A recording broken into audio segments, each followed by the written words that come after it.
ओम नमः शिवाय। प्रिय दर्शकों,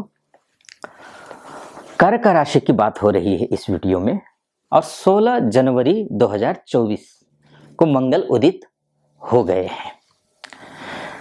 कर्क राशि वालों ऑलरेडी शनि के ढैया से परेशान तो थे ही। मंगल के अस्त होने से क्या क्या परेशानी आई थी वो मैं पहले आपको बताता हूं। फाइनेंशियली स्ट्रगल कर रहे थे, पैसे की वजह से रात की नींद गायब हुई थी, मेंटली स्ट्रेस की वजह से आए दिन सरदर्द हो रहा था, आंखों की नींद गायब थी और आंखें जो है सूज रही थी चिंता के कारण। नौकरी में लाख कोशिश कर रहे थे कि जो भी आप में प्रतिभा थी वो सारा आपने झोंक दिया कि एक प्रमोशन हो जाए, लेकिन प्रमोशन हो नहीं पा रहा था। अगर कार्य कर रहे हैं तो, अगर जॉब ढूंढ रहे थे तो जॉब मिलने से रहा, यानी कि आपने जहां जहां अप्लाई किया था वहां से सही आंसर नहीं आ रहा था, यानी कि इंटरव्यू कॉल तक नहीं आ पा रहा था, या इंटरव्यू कॉल आ भी रहा था तो एक दो राउंड के बाद जाकर के फिर बात बिगड़ रही थी। बिजनेस में बात तो चल रही थी, क्लाइंट्स आ भी रहे थे लेकिन सेटिस्फेक्शन नहीं मिल पा रहा था। न जाने ऐसा क्या कारण हो जाता था कि क्लाइंट वापस चले जाते थे, बात बनती नहीं थी, बात जो है पाइपलाइन में ही रह जाती थी। ये सब कुछ हो रहा था। अगर ये और आपका कॉन्फिडेंस लेवल रसातल में पहुंचा था, आपका आत्मविश्वास, आप लोगों से जो है ना बातें करने में झिझक करने शुरू हो कर दिए थे। ये सब कुछ अगर आपके साथ घटित हो रहा था तो समझ लीजिए वो मंगल अस्त होने का दुष्प्रभाव आप पर पड़ रहा था। और यही दुष्प्रभाव, मैं ये नहीं बोलूंगा कि मंगल अस्त होने से ही यही सब कुछ हो रहा था, उसके और कई कारण थे। शनि की ढैया भी थी, राहु गुरु का चांडाल योग भी था, शनि का वक्री होना भी था, गुरु का वक्री होना भी था, ये सब कुछ था ही।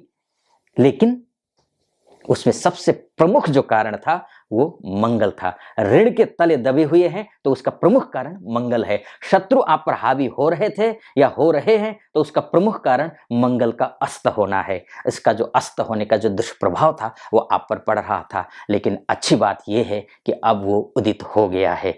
उदित होने का सीधा सा मतलब ये है, जो भी मैंने आपको बताया उन सभी क्षेत्रों में आपको अच्छी सफलता मिलेगी। और किन किन क्षेत्रों में आपको सफलता मिलेगी पूरा विस्तार से आपको बताऊंगा। अगर आपको मेरी जो भविष्यवाणी है, मेरा जो कैलकुलेशन है, वो अगर आपको सच के करीब महसूस करते हैं, आप ऐसा लगता है कि नहीं आचार्य जी सच कह रहे हैं, तो चैनल को सब्सक्राइब कर दीजिएगा, वीडियो को लाइक और कमेंट बॉक्स में जा करके महादेव का भक्त हूँ, आप पर भी महादेव की कृपा बनी रहे, ऐसी मेरी कामना 5 बार या 11 बार ओम नमः शिवाय जरूर लिख दीजिएगा।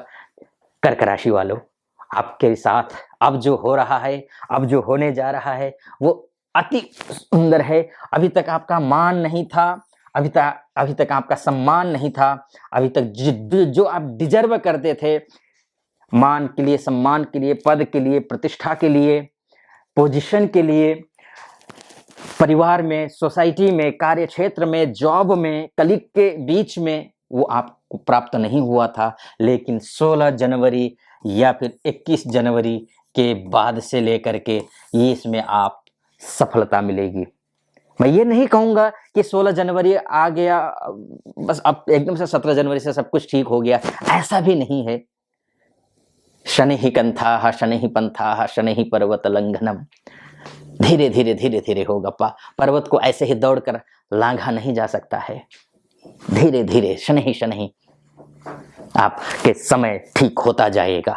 जो परेशानी थी, जो ऋण में डूबे हुए थे, उस ऋण से उऋण होने के लिए, यानी कि कर्ज मुक्त होने के लिए आपके प्लेटफॉर्म तैयार हो जाएगा। छोटा मोटा कर्जा है तो यूं ही निपट जाएगा। अगर बड़ा कर्जा है, नहीं दे पा रहे हैं, ईएमआई से परेशान हैं, तो ईएमआई भरने के लिए कोई प्लेटफॉर्म तैयार हो जाएगा। नौकरी में प्रमोशन नहीं हो रहा था, प्रमोशन हो जाएगा। आपका जो मंगल है वो दशमेश है, दशमेश जो मंगल होता है वो सब कुछ डिपेंड करता आपके लिए। कर्म जो भी कार्य करेंगे उसका जो नेतृत्व है, उसका जो फल देने वाला ग्रह है वो मंगल ही है, और वही अस्त था तो समझिए क्या हाल था आपका।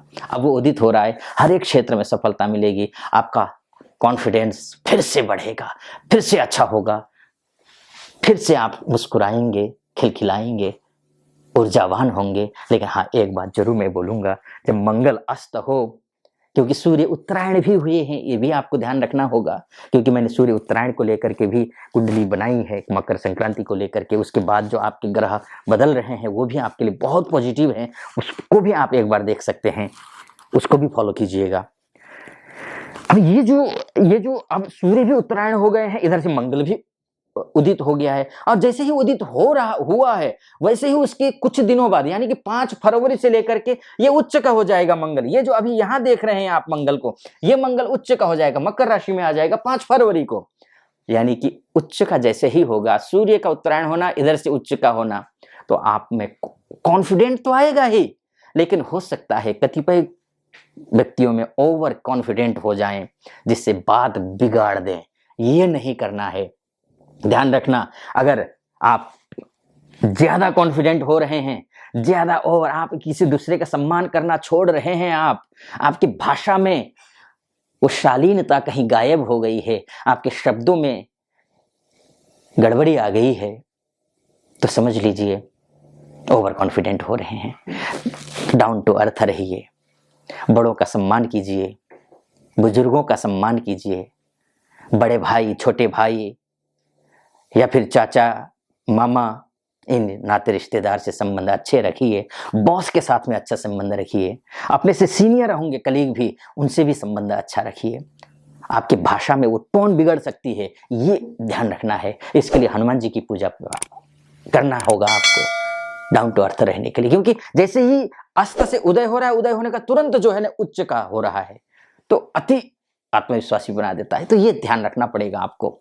व्यवसायियों के लिए भी मैं यही सलाह दूंगा, क्लाइंट के साथ बहुत अच्छा व्यवहार करिए। आपका बिजनेस चलने वाला है, भले ही आपके ऊपर शनि की साढ़े ढैया चल रही हो, आपका बिजनेस चलेगा, निश्चित रूप से चलेगा। जो अटके हुए, लटके हुए, भटके हुए काम थे, वो फिर से वापस आएंगे, फिर से काम शुरू करेंगे, नया स्टार्टअप करेंगे, पार्टनरशिप अच्छी चलेगी। बस इतना ध्यान देना है। किसी भी तरीके से इस बात का ध्यान दीजिएगा कि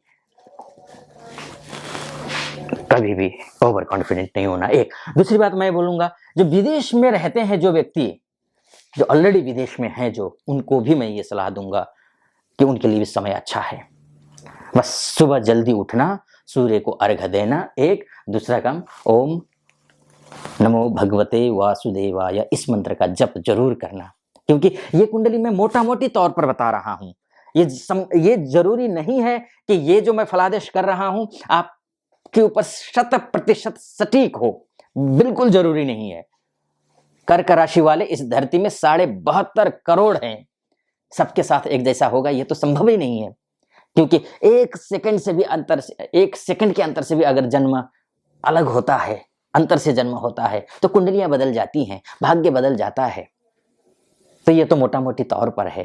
तो इसलिए मेरा निवेदन है, आपकी लग्न कुंडली में अगर भाग्येश ठीक नहीं है, कमजोर है, मृत अवस्था का है, तो फलादेश सटीक नहीं बैठेगा। गुरु की उपासना कर लीजिएगा। गुरुवार के दिन घर में किसी भी प्रकार के कोई तामसी भोजन न करें, बाहर से खरीद करके कुछ भी ना खाइए। गुरुवार के दिन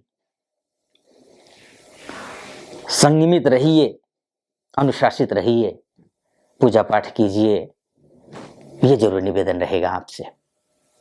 अगर हाँ ये चाहते हैं कि डिटेल में कि कुंडली में वाकई में भाग्य की क्या स्थिति है, कर्म की क्या स्थिति है, जो काम करते हैं उसका फल मिलेगा भी कि नहीं आगे चल करके, ऐसी अगर आप डिटेल में अगर जानना चाहते हैं तो नीचे नंबर होगा, उस नंबर पर भी कॉल करके मुझसे बात कर सकते हैं। उस नंबर पे कॉल कीजिए और हमारे प्रतिनिधि से बात कीजिए, और प्रतिनिधि से बात करके मुझसे बात करने के लिए अपॉइंटमेंट ले लीजिए, और अपॉइंटमेंट लेकर के मुझसे आप बात कर सकते हैं, अपनी कुंडली का विश्लेषण करवा भी सकते हैं। नहीं तो फिर गुरु की उपासना करनी है, विष्णु जी की पूजा आपको करनी है, इतना आप ध्यान रखना है। ये एक बात। दूसरी बात यह है कि अब जो है अन्य सभी क्षेत्रों के लिए भाग्य आपका साथ देता हुआ दिखाई दे ही रहा है, स्थिति अच्छी दिख रही है। निश्चिंत रहिए, खुश रहिए, शिव जी की उपासना भी और साथ में गुरु की उपासना, 2 की उपासना जरूर करिए। फिलहाल इस वीडियो को मैं ज़्यादा लंबा ना करती हुए यहीं पर समाप्त करता हूँ। कैसा लगा आपको वीडियो? अच्छा लगा हो तो चैनल को सब्सक्राइब कर दीजिएगा, वीडियो को लाइक और कमेंट बॉक्स में जा करके ओम नमः शिवाय 5 बार या 11 बार अवश्य लिख दीजिएगा। फिलहाल अनुमति दीजिए। ओम नमः शिवाय।